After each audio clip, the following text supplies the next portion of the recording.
Geng, selain pembunuhan yang berada di Subang kemarin yang ditaruh di bagasi Alphard, ternyata banyak juga ya di Indonesia ini kasus pembunuhan yang masih menjadi misteri karena pelakunya belum ketangkap juga. Nah, jadi di video kali ini, gue akan membahas sebuah misteri dari kematian seorang gadis bertato bernama Anjani B. Dimana kasus ini juga sempat heboh dan menyita perhatian di tahun 2020 kemarin. Karena sosok Anjani ini, itu semasa hidupnya apa ya, bisa dibilang cukup nyentrik dengan konten-konten di sosial media dan perawakannya juga penuh tato kan, tapi cewek tuh. Sampai di profilnya pun tertulis, "Jangan panggil aku anak kecil paman, panggil saja adek manis." Benar-benar mengundang pertanyaan kan? Kok bisa sosok dari Anjani B ini yang terlihat tegar, jagger, ala-ala cewek-cewek bertato, yang walaupun kalau kita lihat tuh hiasan kamarnya Lilo and Stitch ya, yang menandakan berarti masih ada nih sisi kewanitaannya. Cuman kok bisa mengalami nasib yang tragis dengan kondisi yang benar-benar serem banget. Jadi Anjani B yang mempunyai nama asli Intan Marwah Sofia adalah seorang gadis cantik kelahiran tahun 2000. Jadi pada saat kejadian tahun kemarin tuh usianya 20 tahun, geng. Dirinya itu berasal dari desa Karanghegar, kecamatan Pabuaran di Subang. Ya, jadi nama Anjani B itu nama panggung aja ya. Dimana dia merupakan anak dari pasangan Bapak Aceng dan ibunya Nita Handayani. Nah, walaupun perilaku dirinya itu di luarnya terlihat jagger, cuman aslinya juga masih kayak anak-anak sebenarnya. Karena suka manja-manja gitu, geng. Cuman Anjani ini akhirnya mulai mencoba untuk hidup mandiri dan gak tinggal lagi di rumah orang tuanya. Semenjak dia menginjak umur 20 tahun, dia akhirnya keluar tuh dari rumah untuk ngekos di daerah Sekelimus Bandung dengan pacarnya yang bernama Iqbal. Ya, pergaulan anak muda emang kadang suka kebablasan ya, Bun. Ya, walaupun gimana pun juga itu hak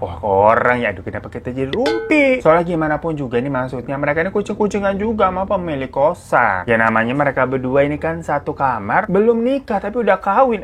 Aduh, maksudnya udah papa mama begitu. Karena memang sang pemilik kos itu mengaku taunya yang ngekos di situ ya Iqbal doang, dan nggak tahu kalau ternyata si Anjani ini itu juga ikut tinggal di sana. Soalnya si Iqbal ini waktu izin sewa kamarnya itu cuman bilang ya dia sendiri, dan emang nyewanya juga kamar ukuran paling kecil cuman 2x2 meter aja. Ya kebayang kan, itu berarti cuman sepetak buat sendiri ya. Yang mana kalau niatannya diisi sama 2 orang, sebenarnya ada kamar lain tuh yang ukurannya lebih besar biar bisa lebih nyaman juga. Ya mungkin tapi kepentok budget. Nah, cuman karena Anjani jatuhnya kayak semacam tamu ilegal, jadi nggak banyak juga yang kenal sama sosok Anjani di sana. Tapi menurut para penghuni kos yang kayak di sebelah-sebelahnya gitu, yang sempatnya pas-pasan lah pasti itu sama si Anjani ini, mereka tuh bilang kalau Anjani itu termasuk anak yang murah senyum, ramah, dan lumayan sering nyapa duluan kok. Ya sama halnya kalau kita lihat dari foto-foto dan video-video yang sering dia unggah. Emang terlihat tuh kalau Anjani ini kayak tipe-tipe anak tongkrongan yang memang suka berbaur. Pokoknya dia ini kayak anak-anak sekarang lah yang aktif banget main TikTok, dimana dia sering posting dance seru-seruan bareng pacarnya si Iqbal itu dan teman-teman lainnya juga. Nah, cuman kadang-kadang di postingan itu si Anjani kayak ngeliatin dia lagi ngerokok, terus minum-minum sambil goyang, yang memang seolah-olah nih mau membangun image bad girl yang rebel gitulah. Kan tatonya juga terlihatnya lumayan banyak tuh. Yang kalau gue paling banter itu tato paling beraninya pakai tato tempelan dari jagoan neon kali. Lah kita cupu sakit kan ditusuk-tusuk jarum. Pokoknya di lengan kanan itu terdapat tato bergambar burung hantu. Terus ada lagi tuh di bawah tato burung hantu ada tato berbentuk cupcake. Sementara di lengan kirinya terdapat tato bergambar kartun Stitch, dan di bawahnya tato Stitch itu aduh random banget deh ini, macem-macem. Tapi yang paling rebel itu adalah sebuah tato dengan tulisan Fuck My Life sepanjang 10 cm. Tapi guys, maksudnya di sini gue tidak bermaksud menjudge orang yang bertato, nggak sama sekali ya. Gue menghargai kok, karena tato itu kan gimana pun juga seni untuk mengekspresikan diri kita. Jadi mah istilahnya badan-badan lu ya terserah lu lah. Nah, tapi maksudnya di sini adalah sesuatu yang kita ucap atau kita tulis itu kan ibarat kata doa ya. Jadi kalau nulis hal-hal yang buruk, takutnya membawa vibe yang nggak positif. Soalnya kalau nulis kayak tato kayak Fuck My Life gitu, terus endingnya beneran Fuck My Life, kan serem ya, geng. Ya dimana pada tanggal 2 Maret 2020, Anjani ini awalnya melakukan aktivitas seperti biasa. Dia masih update TikTok, makan-makan, pokoknya masih normal lah. Karena kan pada saat itu PPKM juga belum ketat ya. Masih awal-awal pandemi, jadi masih banyak memang yang bisa dilakukan di luar rumah. Nah, terus malamnya nih si Anjani itu izin sama Iqbal kalau katanya besok dia mau ketemuan sama temannya. Nah, kebetulan si Iqbal ini juga bukan tipe-tipe pacar yang posesif lah, yang larang-larang, nggak kayak gitu. Slow baik, dia juga nggak nanya macam-macam. Pokoknya pas Anjani minta izin kayak gitu, Iqbal langsung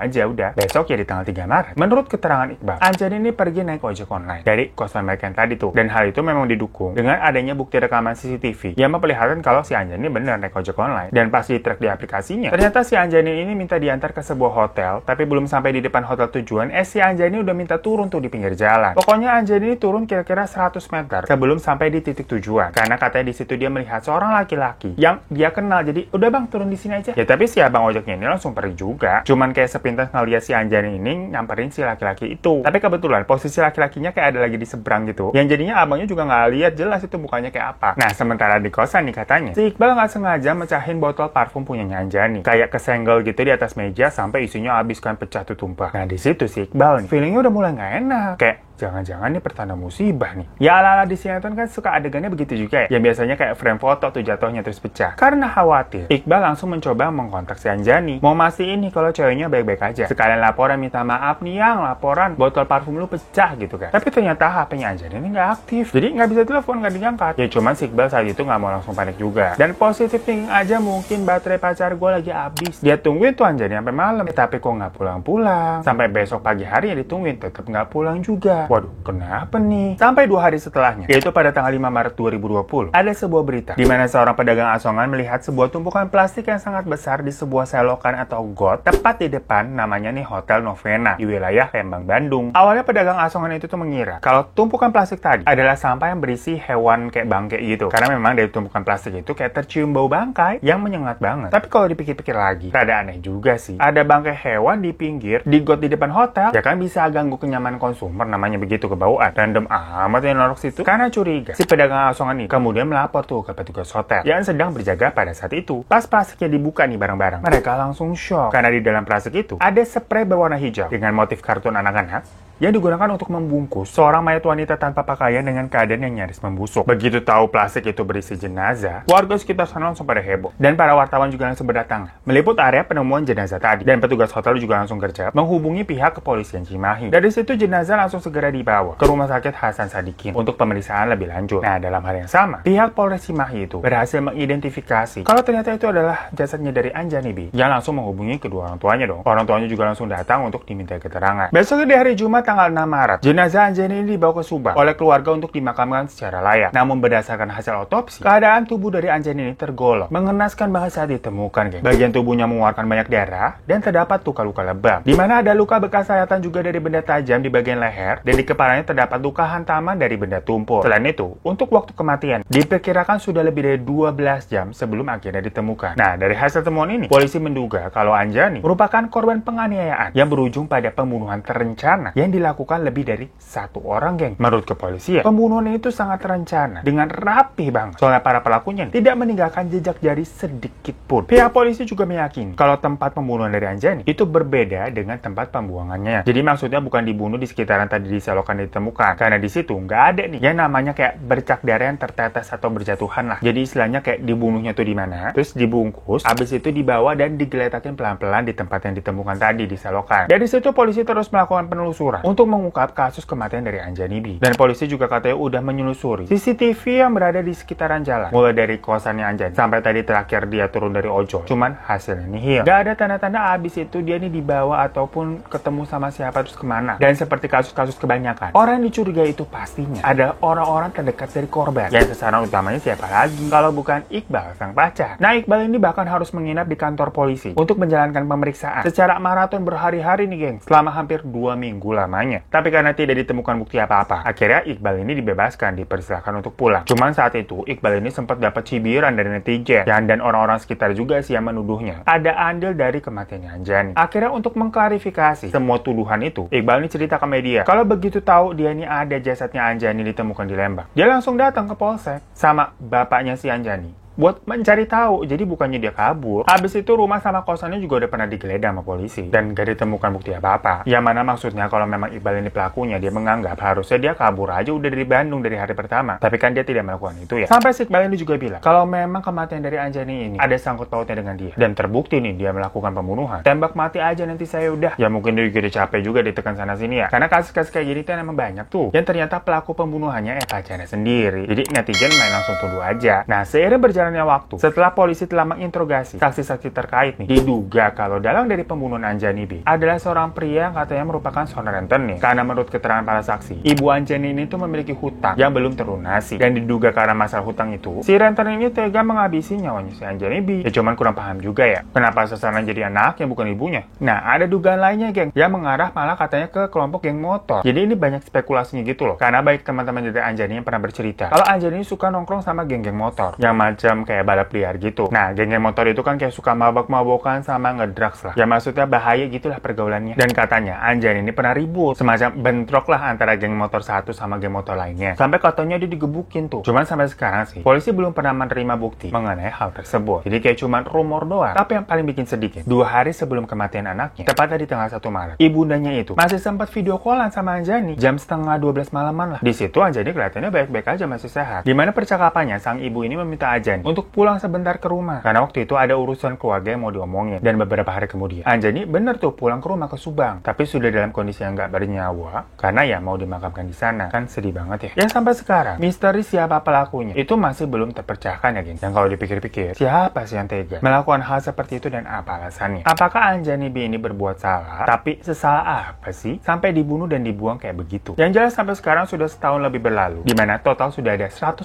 saksi dari pihak keluarga, teman, pacar, serta orang-orang di lokasi kejadian yang diminta keterangan oleh polisi. Tapi sayangnya, misteri kematian Anjani B itu belum juga mengerucut dan menemukan titik terang. So itu tadi kasus Anjani B yang jatuhnya masih gantung karena bener-bener clueless banget, belum terpecahkan ya. Mungkin hal yang bisa kita pelajari dari sini, kalau pergi kemana-mana kita harus pamit dengan detail kali ya. Mau ketemu siapa, ketemunya di mana, terus mau ngapain gitu kan. Ya minimal ketemu sama namanya siapalah. Itu tuh yang paling krusial. Yang kalau ada apa-apa biar orangnya ini bisa di tracking. Ya semoga kita semua dipertemukan dengan orang-orang yang baik ya geng. Dan dilindungi terus kemanapun kita melangkah. Semoga pokoknya kasus ini cepat terungkap. Terima kasih udah nonton. Boleh klik tombol subscribe di bawah kalau belum. Kalau udah, terima kasih banyak. Minta like-nya juga. Dan jangan lupa juga follow Instagram gue @herotarifan. Sampai jumpa di kasus misteri selanjutnya. Assalamualaikum.